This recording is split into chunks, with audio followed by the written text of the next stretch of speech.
CLNS Media Patriots postgame show.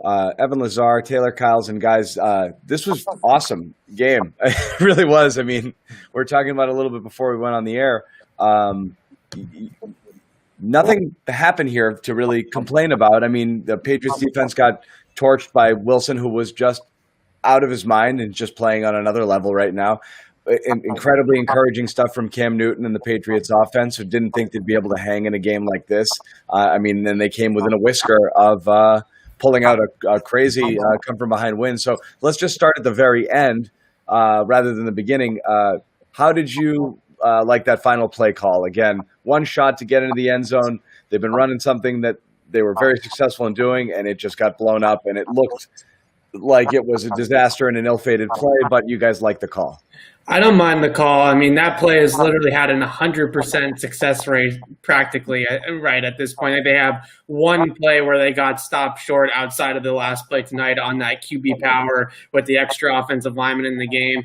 I thought maybe they might have played their one trick up their sleeve a little bit too early when they threw the play action pass to Jakob Johnson off of that power read earlier in the game. But at the same time, at that point, I think Bill Belichick didn't want to make the same mistake that Pete Carroll has made in that situation. And you give the ball to the best player on your team. You run your best running play. You try to get it done. And unfortunately, it was Jakob Johnson who got caved in there on the edge. And it really blew up the entire thing because Shaq Mason never got around on his pull. And it just kind of muddied up the entire run. So a really great play by the Seahawks. One of those instances where it's just all 22 guys on the field know exactly what's coming. It's just our guys against your guys, and the Seahawks just came up strong. Yeah, just Johnson was chopped down there at the goal line, and that play blew up before it got a chance to get off the ground.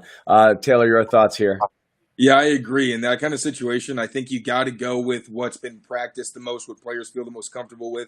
I'm not even sure a play action or anything like that would have been the right play call because there's still that bit of uncertainty. It's like, all right, well, this is kind of a different thing. Players don't feel the same way. So I think going with something that looked unstoppable until that moment, like I was tweeting out, it looked like it was going to take a Troy Polamalu leap over the line of scrimmage just to stop Cam. But the one other thing that they really needed to do was get some penetration on the offensive line to force Cam to kind of have to redirect so he didn't have that head of steam. And the Seahawks are just so well coached. They understand the situation. When you see a tight end go to one side and then you see the fullback flip that way as well, and you're in his zone coverage and no one follows, you know where it's going. So that was just a great game. It ended, I think, the way a lot of us expected with a juggernaut clash like that, with Cam as familiar with the Seahawks as he is. Yeah. Did you? Would you have rolled him out? Would you have thought of anything more creative there, or just? I don't. At that point, it's like I said, this is football. Like it's mano-a-mano. That's really just at that point, it comes down to power. Like this is our best play on our best side of the line of scrimmage behind Isaiah Wynn, Joe Tooney. You put all your best blockers there. You just try to get it done.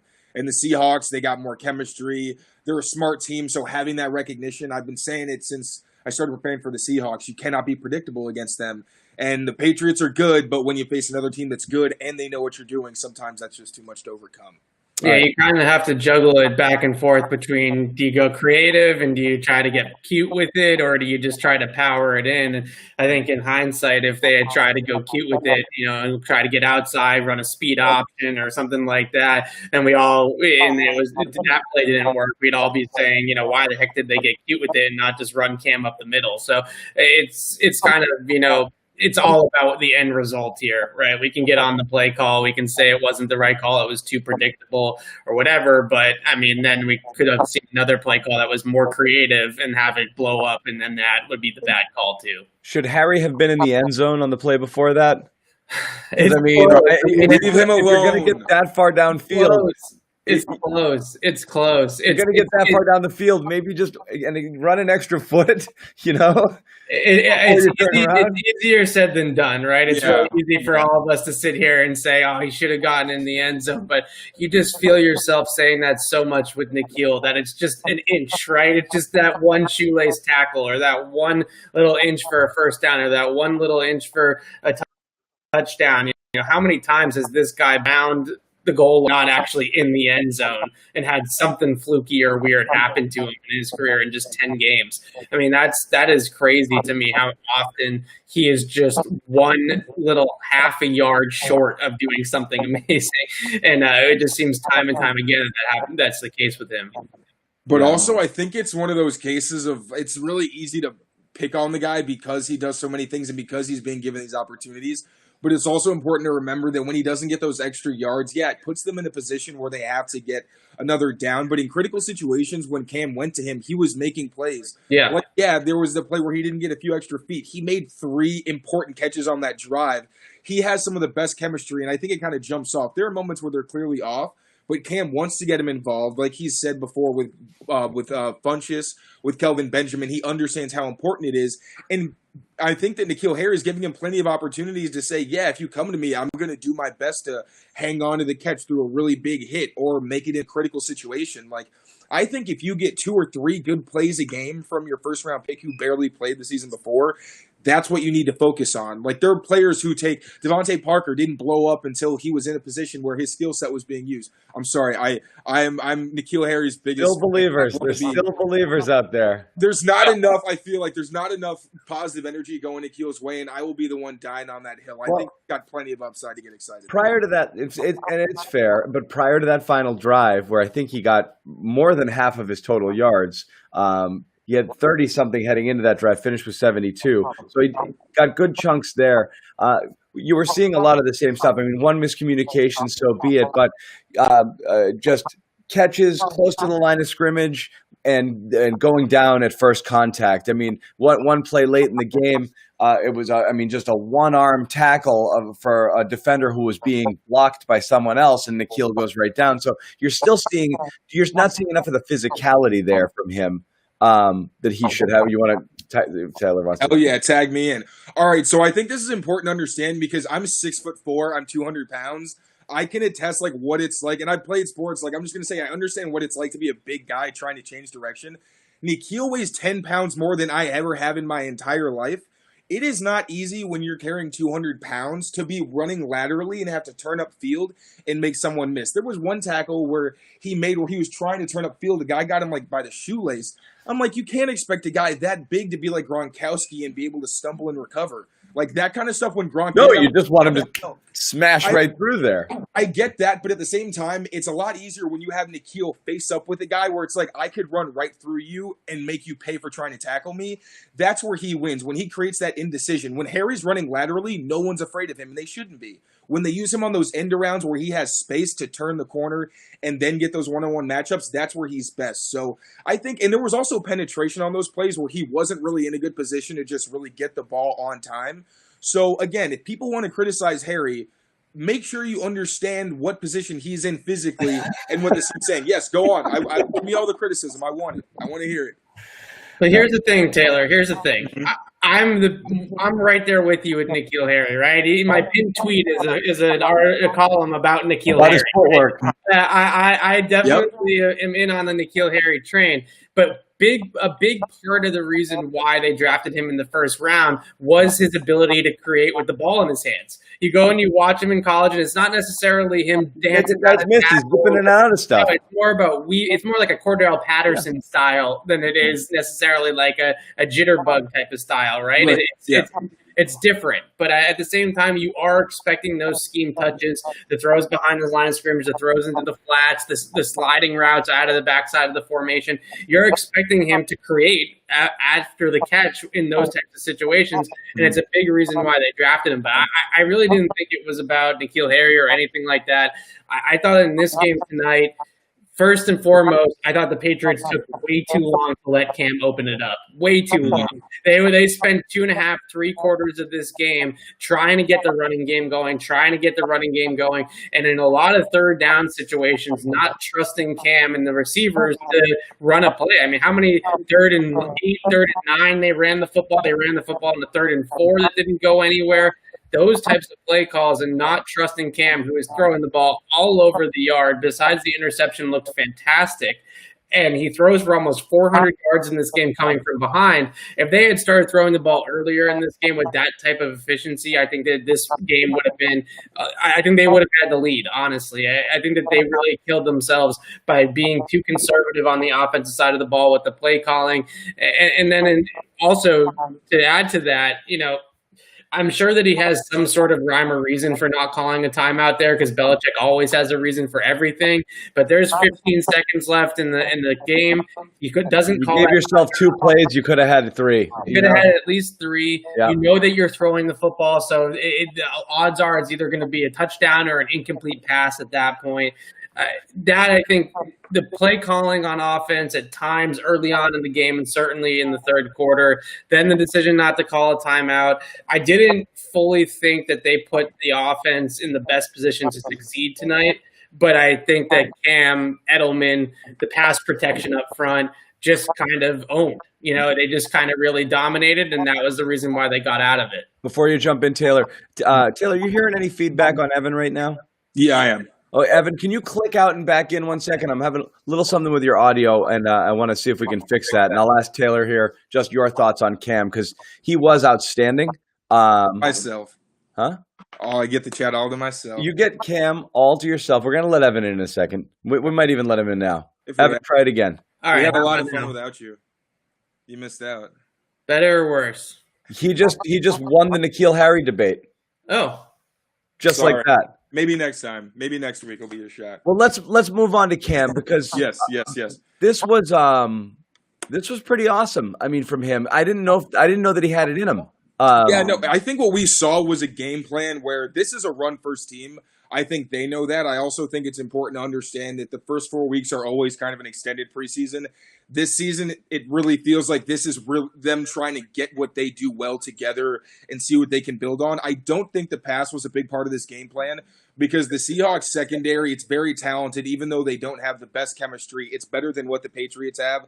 I think what we saw was them being desperate and capitalizing on the fact that I don't think they really understood who they were as a passing attack. And I think it's also important to understand that Cam was making a lot of plays. There were things that he was doing outside of structure, where it wasn't just, McDaniels drawing something up out of the sand. Yeah, the quality of his throws was much higher than last week, where he didn't attempt anything that was remotely challenging. Yeah. And this was a different ball. He made some throws tonight. And I think they really wanted it to be a ground game. I don't think the pass was really what they wanted to do, but when they saw, hey, we can do this, let's build on it. I think when they were pushed to do it, we saw what the potential is, which is something they can build on. I think next week we could see more than we would have if they had won with the ground game. But for me, it really just seemed like them responding to what the game was kind of giving them, where it was like, we got to open it up because the run game's just not working. Yeah, but Evan should have opened it up earlier. But besides the point with Cam, I think the one throw that there was a bunch of throws that really stood out, but the one throw that really stands out, if there's any questions whatsoever about his arm strength and his ability to push the ball down the field, the one to Julian Edelman. 49-yarder, where he's moving to his left and throwing, he's obviously a righty, so he's moving across his body, throwing it on the run all the way down to an absolute hose to Julian Edelman down the field. I think the one thing that you really has stood out, and Collinsworth mentioned this on the broadcast, is Jed Fish and Josh McDaniels have really worked wonders with Cam's throwing mechanics since he got here, keeping his shoulders level, keeping his feet in sync with where he's throwing and when he's throwing, the timing of his drops, the timing of his throws, being able to uncork and kind of use his core momentum is the word really for it, to be able to just kind of snap those hips and get the ball out of his hands, to use his lower half and his abdomen and his core instead of just his arm. And I think that what we're seeing is that because he's using his feet, because he's using the rest of his body, he is being able to really push the ball down the field with zip, first of all, and second of all, with accuracy. And that's really a difference, I think, from what we saw with Cam in the past. Yeah. That was and Taylor, you wanted to elaborate here? I mean, absolutely. I mean, it's good to see that he's comfortable, and I think Collinsworth mentioned even that Cam was saying he feels really comfortable running behind this line. That's a luxury he hasn't had his entire career. He's usually had one or two solid to above average pieces, but there's usually been too many where he could really sit back there and say, okay, I have time. There was one play, it was, I think, a throwaway where he had, I'm sure it was a conversion or not. I need to watch the play again. I'm still a little excited. But you saw the offensive line giving him more time than he's really used to having against a good Seattle front.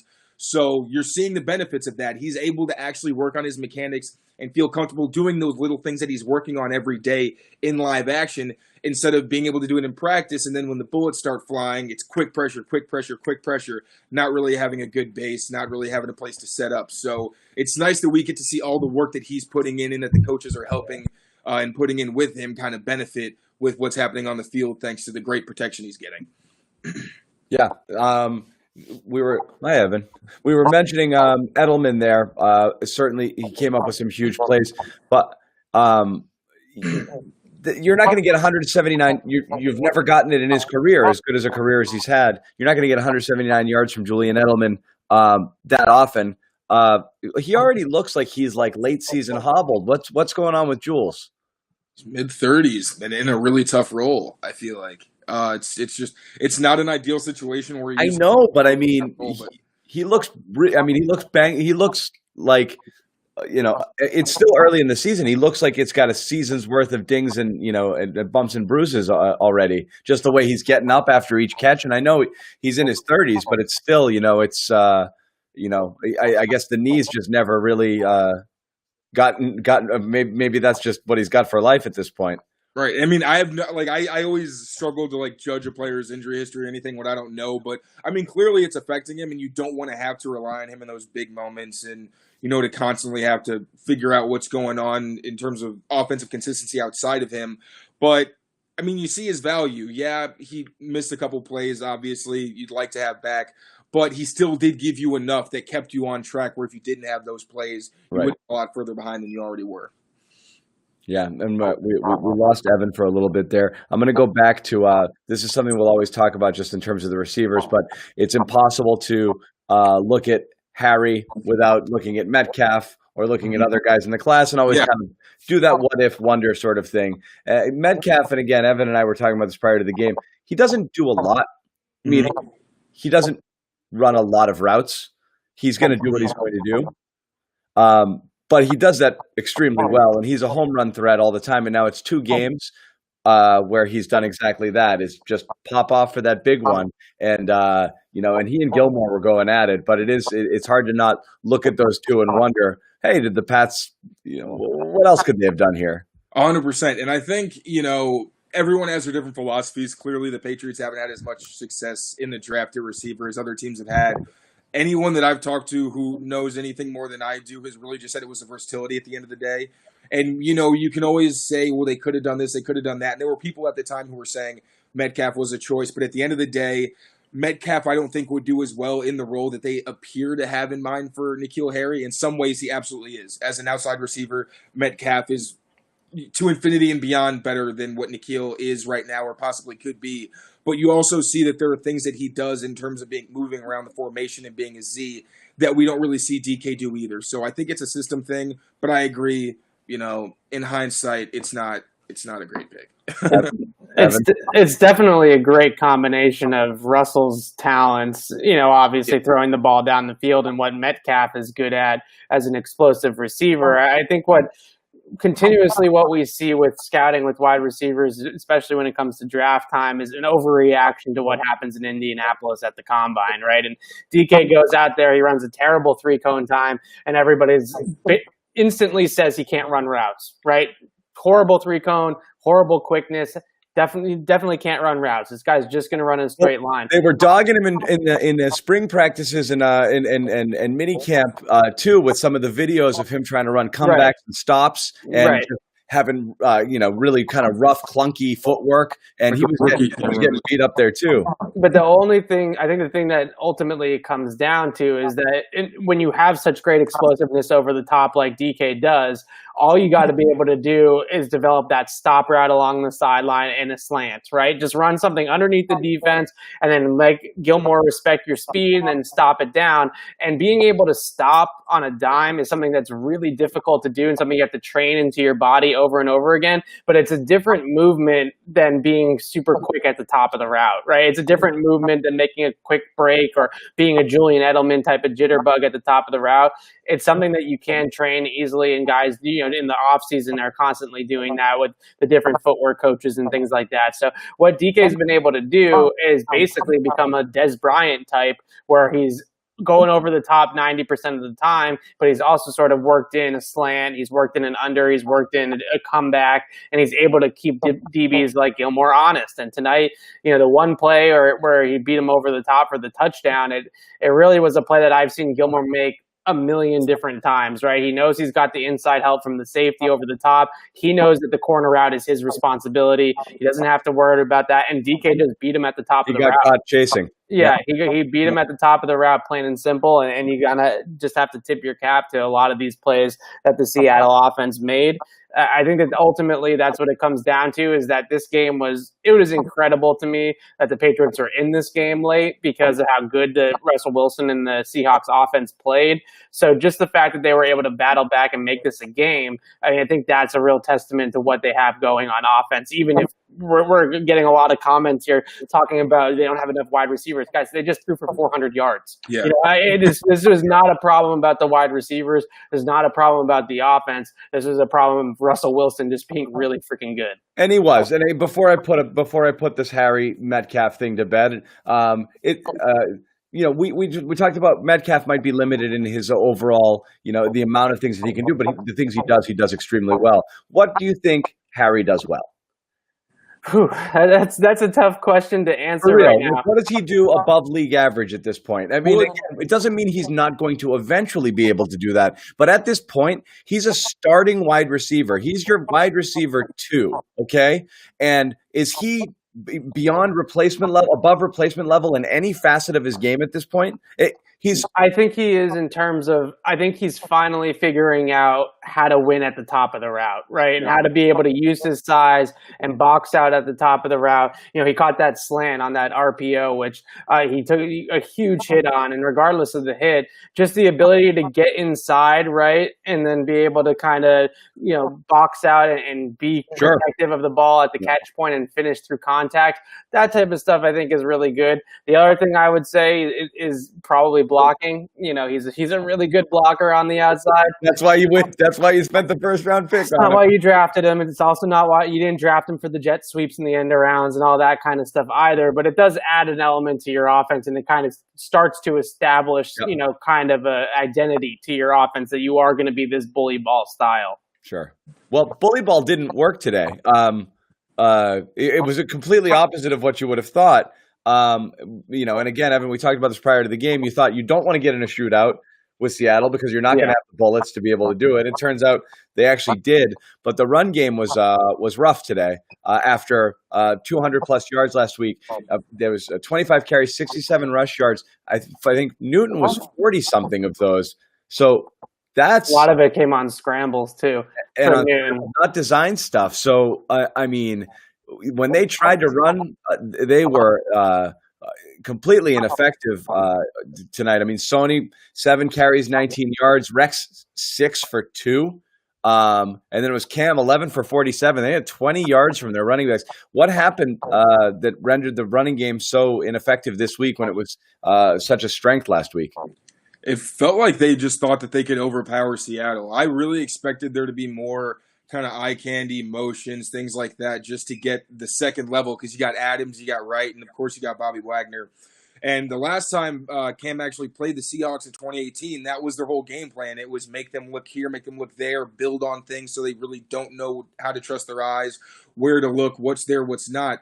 And they took a pretty straightforward approach from what I remember. It's sometimes there's some smaller things you got to notice that you really only can tell when you look at the game over again and you understand how the game went. But it looked like they went with pretty straightforward runs, thinking they could overpower Seattle in the trenches. And it seemed like once Seattle caught on, they were like, no, we're not going to let you run all over us.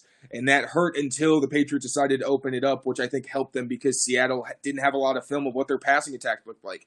And there were times where you saw on both sides of the ball, having a mobile quarterback, when the play doesn't go quite to script, they can be their own check down option like we keep talking about, where when everyone's deep downfield, they can pick up the yards themselves and make you pay for being in zone, being in man, whatever, when you have to take that much time to get deep. So I wouldn't over-exaggerate and say like they can't run the ball. This was a very... No, not at all. It was surprising. Yeah. Right. Yeah. I was not surprised to see them go under center more with the rushing attack this week, just because of the type of scheme that Seattle runs. It's a really aggressive front and a really athletic front with the Seahawks, and trying to run, the option plays and trying to run from the shotgun and doing all these different things with Jamal Adams blitzing off the edge every single time it wasn't going to be as productive, I didn't think. So I was expecting that under center, outside zone, bootleg action type of offense, and instead they just kind of lined up their guys and thought that they were just going to bowl them over like bowling pins, and it just didn't work out that way for them. So I was surprised. Like I said, I was surprised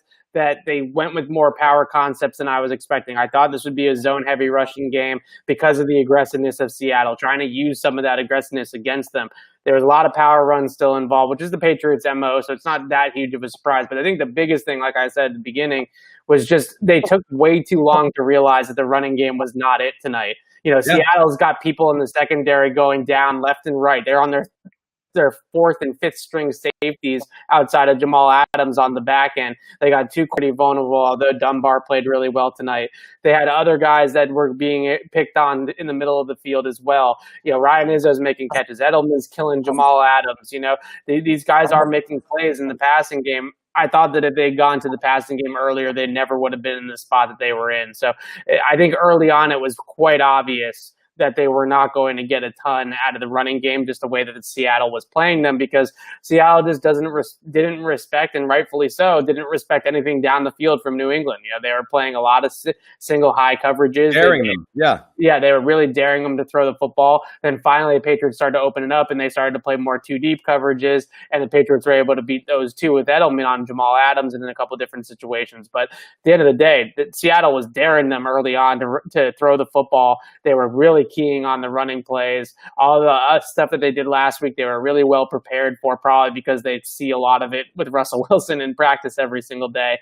And I just felt like they really should have abandoned the run game earlier and let Cam start spinning it, because he was throwing it well. Yeah. It's why not at this point? It was so clear that the other thing wasn't working. I want to just quickly remind people that the Patriots postgame show and all our Patriots coverage is brought to you by CarShield. It is America's #1 auto protection company. So all you need to do is call 800-CAR-6000 and mention the code BEAT, or visit carshield.com and use the code BEAT to save 10%. carshield.com. Now, Evan, we talked a little bit about Cam Newton, Russell Wilson just being unbelievable. Were you surprised the Patriots defense got torched this badly by him? And again, some of these throws were unreal.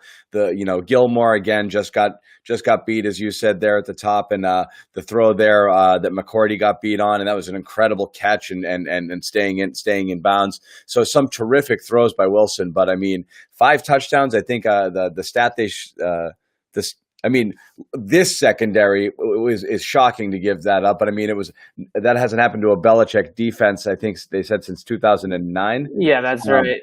Yeah, so that was again, as good as Wilson is, I didn't expect that he was going to light it up like that. I didn't expect him to light it up quite like that, but I think what we are noticing with Wilson is that he's in this zone of being at the top of his game physically and mentally. Right, every single thing the Patriots threw at him, every blitz, every different coverage rotation, every single little wrinkle that Belichick could think of, Wilson had an answer, all of it. And I think that that's really impressive. Not, the downfield throws were obviously what are going to get the headlines, and those were extremely, well placed and amazing throws. But the fact is that a lot of guys, have made throws like that against the Patriots. Patrick Mahomes is a great example, right? He can make all those types of throws against the Pats, but then they start spinning the dial on him with the zero blitzes and all that kind of stuff, and sometimes he can get a little bit rattled by it. But with Russell Wilson, he is not only a veteran savvy quarterback that has a great head on his shoulders, but he's also just an unbelievable passer down the field. So they just got beat tonight by a quarterback that I think right now is playing the best football in the league and is probably going to be in the, if he's not the MVP, he's going to be really close to it. So it's a really great player. He is honestly probably the best player in the league right now at the position. So they got beat by the best. But at the same time, I think that you would have liked to have seen, I think the biggest thing that I came away with from it is that in the front seven, they don't have the personnel, they don't have the talent in the pass rush to just rush four and not do anything fancy, right? Not scheme it up, not blitz, not stunt, not do anything, and just rush four at the quarterback against five, and let's see if our guys can get home. They're not consistently good enough at getting one-on-one wins on that line for them to be able to do that. But unfortunately, against a quarterback like Wilson, when you start throwing those exotic blitzes and you start doing the exotic stunt move games and stuff like that, he's so mobile and he's so smart that he can escape those pressures and really make you pay. So it's kind of it's a pick your poison with him. Do you just kind of try to collapse the pocket on him and keep him contained in the pocket and make him beat you from there? Or do you try to blitz him and try to get him off his spot and try to beat him like that? It seemed like nothing was going to work. Nothing was going to work, and they tried both avenues. Yeah. And they tried throwing the house at him, then they tried, pulling back and just doing the mush rush, and it really didn't matter either way he was beating them. There was one point in the game and with the announcers, Collinsworth was commenting. It's like, wow, the Patriots are so good at man. Why are they dropped back in zone? And then they're like, oh, they're in man now. And everybody's in coverage downfield and Wilson just takes off for 25 yards, Yeah. So there's just. Yeah. I was really surprised when they went to those man coverages that they were really trusting guys like Jawan Bentley to kind of spy Russell Wilson. Yeah. That to me was the most surprising part of the game schematically for the Patriots defense, because this is why you drafted a Kyle Duggar. This is why you signed an Adrian Phillips. This is why Terrence Brooks is still here, is these safeties that can play linebacker in the box. Now, I think the biggest issue with Seattle, against Seattle, was that they were running all over them when they had those guys on the field in the box. So they kind of had to put the Bentleys and the Copelands on the field to hold up a little bit better against the run, but then that left them without a really good spy against Wilson when they were playing man, and he was able to run around a lot. So you don't want to chase the chicken, right? And that's kind of a thing with the pass rush situation, is you don't want to get caught where you're always chasing him around, because he'll just run circles around you like that. But at the same time, I think that the inability to win one-on-one up front really showed tonight at times where they really couldn't get home because they weren't doing anything exotic up front. Well, and we're going to welcome Taylor back in. We lost him for a split second. But just on this game as a whole, it is interesting from a fan perspective. And again, we've got some people in the chat, and anytime the Patriots lose, people get angry because the expectation is that they win. But I don't know, the expectation tonight was that they were going to go to Seattle and beat this team. This is a really good team. I think you have to feel overall pretty good that they went toe to toe in this game. And were able to hang in there given how well Wilson was playing, and that you really just weren't sure what Newton-led offense was going to be able to do. I think if you're a Patriots fan, you come away from this actually feeling pretty good. Yeah, absolutely. I mean, the Seahawks did a really good job of picking their spots, especially at the beginning of the game. I think the pass rush wasn't as good as it was later on. You kind of got to get your feet under you, get a feel for the guy you're playing. As much as the scout team may help, I know the Patriots were using a defensive back to simulate Wilson. You really got to know what it's like to have to rush him and really to feel what it's like. They did much better later on. I thought they did a better job kind of getting pressure and forcing him to kind of get his eyes down and not necessarily just pick apart the Patriots' early down zone coverage. What I think the Seahawks did a really good job of attacking them when they were forced to play zone to think about the run.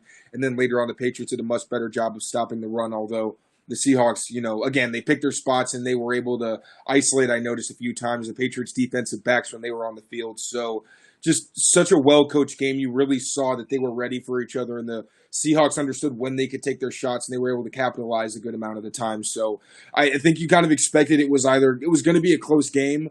I mean, clearly most people thought it was going to go the Seahawks' way. But as we saw, it was anybody's game. The Patriots really were an unfortunate drop away from winning this one, possibly. So, they were the way this game went, I think you shouldn't have expected them to be in it. And like we said, it's really encouraging that they, had a fighting chance. And I think you're going to draw more. Again, you're the film guys. You're going to look at it and see what could have been done differently. You already been some questioning of play calling, and I think you're going to come away with this with more positives than negatives about what this team is capable of going forward. Because I don't think it was clear after Miami. I think you've got a much better read on what this team can be. The fact that they could throw their way back into this game and they could actually put the game in Cam's hands and have him open up the passing game and throw for almost 400 yards. Yeah. That, to me, is a great sign for the team moving forward, because I wasn't 100% sold that they were ever going to be able to be that sort of. Now, granted, Seattle had a ton of injuries on defense. That's not the Legion of Boom anymore. But still, I was not really sold, even after the Miami game, especially after the Miami game, that they were going to be able to be that offense if they needed to be, that kind of went toe-to-toe with Russell Wilson in a shootout. And they were able to do it. And that, to me, I think is a great sign that they can sort of be the 42-time run team that they were last week. And then this week, Cam can throw it 44 times, and they can be right in the game again. So that is a really great testament moving forward to this offense. Yeah. I find it so it's predictable, and I know I'm not going to overreact to a couple people in the comments here, but I just find it so unbelievable that Cam just threw for 400 yards, and we're going to sit here and complain that they don't have enough receivers. Like, what are we talking about? That's not at all the reason why they lost this game. Like, what did he need to throw for 500 yards for you to think that they have enough receiving help? Both things can be true. Both things can be true. It doesn't.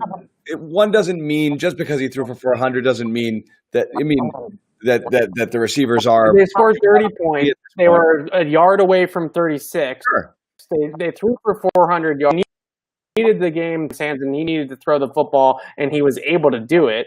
The reason why they lost this game is because they gave up 5 touchdowns to Russell Wilson through the air on the other side of the ball. That everyone knows that, right?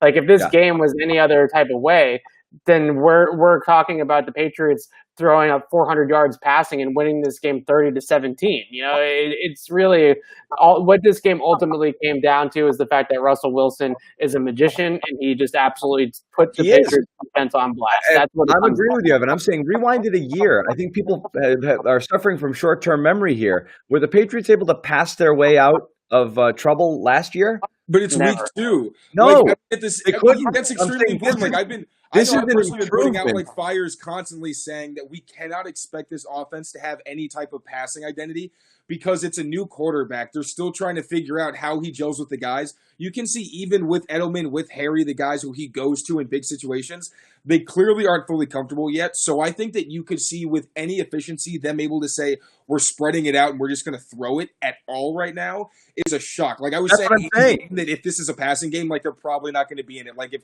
Wilson is able to get these big plays and they're able to capitalize, the Patriots will not be in it. I said that in game and they were able to do it. And I was like, this is nuts. Last year, there were times it was total resignation. If you just didn't feel you'd be able to pass your way back into some games. And again, this was way more encouraging than I would have expected. We saw something from Bird this week too, where he wasn't targeted at all last week. And all of a sudden he showed up and he was open a ton. And Cam need to do some different stuff though. They were sitting on those outbreaking routes. Yep. They got one a couple plays before that because it was a stack. So it's a little harder to really jump those kind of things because you know that guys run combinations. But man, there was 3 or 4 times where you could see they were like, I dare you to throw this. Cam almost got picked once. He did. Another one right almost went back. And then obviously they got it. So, I mean, they're going to have to diversify what he does because the whole run a fade or a comeback, if you're not going to throw it to him deep, then what are you afraid of? That's the devil you don't see. Good teams aren't afraid of something you don't do. Just because Bird runs a 4-3 doesn't mean that you have to cover him deep if Cam never looks there. It was honestly a problem in camp for Bird, too, that I was a little bit kind of thinking about was he is not the type of guy that really challenges you deep with his speed. Yeah. He runs a 4-3, but it's not he doesn't play like he's Tyreek Hill, right? 4-3. Right. If Dorsett was the same way, so they'd get the pass interference. Yeah. Even if he doesn't he's an intermediate route guy. Or if he gets across the middle of the field and on a deep over or a post or something like that, I think he can win over the top.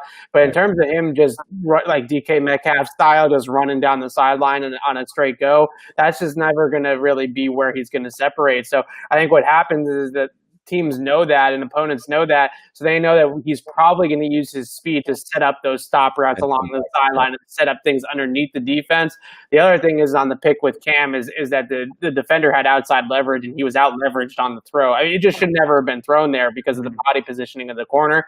But I think that I'm interested to look back and watch those routes to see if Bird is lifting his pads or doing anything to give a tell to the corner of that he's breaking his route off, because sometimes that will happen. Guys will lift their pads up or they'll start to gather themselves, right? And the corners can read that and they can tell those things in live action and be able to jump the routes from there. Obviously, Dunbar had something on Bird tonight. I don't know if it was the alignment, if it was his route running, whatever it was, but he knew exactly what was coming a lot of those times. And there could have been 2 or 3 picks going that way, and they were lucky that it was only one. Right.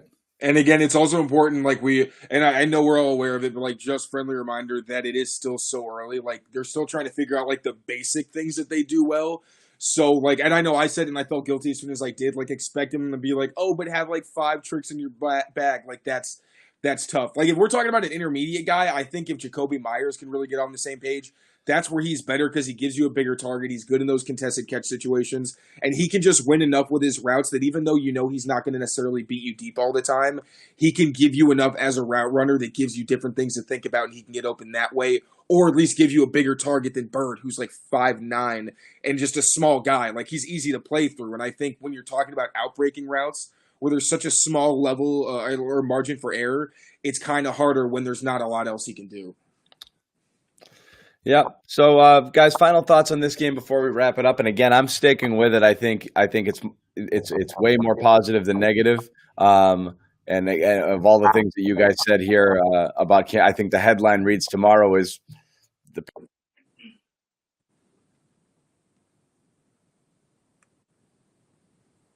Yeah, I personally, I think that at the end of the day, you look back on this and you're going to think about all the strides that they did make in the passing game in the second half, right? Cam's ability to open it up and be able to throw the ball down the field and actually make throws down the field, which is something that we didn't see from him in week 1. I think being able to push the ball down the field and create some sort of momentum with these receivers is really going to pay dividends in the long run. In the short term, I think that you're just lucky that this defense doesn't have to go up against Russell Wilson every single week. And, they're going to face some tough quarterbacks. Mahomes is coming in week 4, and they got Kyler, they got Lamar Jackson, they got Deshaun Watson. They're going to face some tough quarterbacks. But I think that Russell Wilson right now is on just a supreme level from a lot of these guys that maybe only Mahomes can really match as a passer. So they're not going to have to play Russell Wilson every single week. And a lot of those, I would say probably 4 out of his 5 touchdowns were just tip your cap, just unbelievable plays. What are you going to do about that? The catch on Jason McCourty, what are you going to do? What are you going to do? Right. So those are the types of plays that you kind of tip your cap and move on. Okay. Taylor, final thoughts? Yeah, I think it was fairly encouraging relative to where we are. It's early in the season for the offense.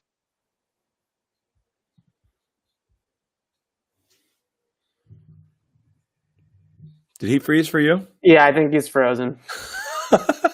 We're still working out the kinks. We're still working out the kinks. It's as he said, it's week 2. So we're gonna wrap it up. We've got Vegas, baby. Week 3 in Foxborough. That's right. Yes. We're still fanless. So I'm gonna let Tyler Taylor, come on. Give me your thoughts. Final thoughts. Go on, Taylor. Spit it out. Taylor, one more time. You froze last time. Go ahead. No, it's not going well for him. We're going to sit a couple plays out. So we'll wrap it up. We'll be back throughout the week with coverage. Of course, Evan's going to write his 10 things. That's going to be up on the website very soon, right? No, I'm just kidding. He's got a long night ahead of him before this is over. And obviously all the coverage tomorrow and throughout the week and leading on to next week. And we'll be back for postgame. So again, brought to you by CarShield. Sign up, the code BEAT, 10% off. And subscribe to our YouTube channel for all of our Patriots coverage. We'll have a bunch of post-game videos going up right after this game. So for Evan Lazar, we're going to sign off. Take care.